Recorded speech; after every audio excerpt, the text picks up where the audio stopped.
Sinabi pa ni Jesus, "Wala akong magagawa kung sa sarili ko lang.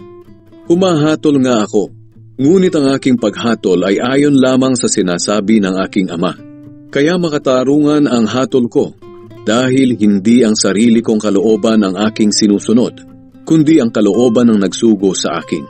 Ngayon, kung ako lang ang nagpapatotoo tungkol sa aking sarili, magduda kayo sa sinasabi ko.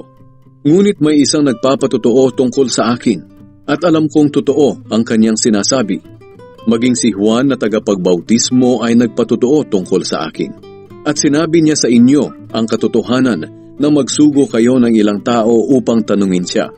Binanggit ko ang tungkol kay Juan, hindi dahil sa kailangan ko ang patotoo ng isang tao, kundi upang sumampalataya kayo sa akin at maligtas. Si Juan ay tulad ng isang ilaw na nagliliwanag, at lubos kayong nasiyahan sa liwanag niya sa inyo, kahit saglit lang. Ngunit may nagpapatotoo pa tungkol sa akin na higit pa kay Juan. Ito'y walang iba kundi ang mga ipinapagawa sa akin ng Ama. Ito ang nagpapatunay na ang Ama ang nagsugo sa akin. At ang Amang nagsugo sa akin ay nagpapatotoo rin tungkol sa akin. Kailanman ay hindi nyo narinig ang tinig niya o nakita ang anyo niya. At hindi nyo tinanggap ang kanyang salita dahil hindi kayo sumasampalataya sa akin na kanyang sugo.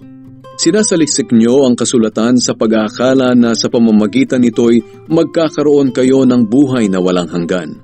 Ang kasulatan mismo ang nagpapatotoo tungkol sa akin, pero ayaw ninyong lumapit sa akin upang magkaroon ng buhay na walang hanggan. Hindi ko hinahangad ang papuri ng mga tao. Kilala ko talaga kayo at alam kong wala sa mga puso ninyo ang pagmamahal sa Diyos. Naparito ako sa pangalan ng aking Ama, ngunit ayaw ninyo akong tanggapin. Pero kung may dumating sa sarili niyang pangalan ay tinatanggap ninyo siya. Paano kayo sasampalataya sa akin kung ang papuri lang ng kapwa ang hangad ninyo at hindi ang papuri ng nag-iisang Diyos?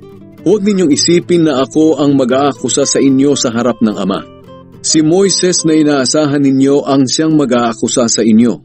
Dahil kung totoong naniniwala kayo kay Moises, maniniwala rin kayo sa akin.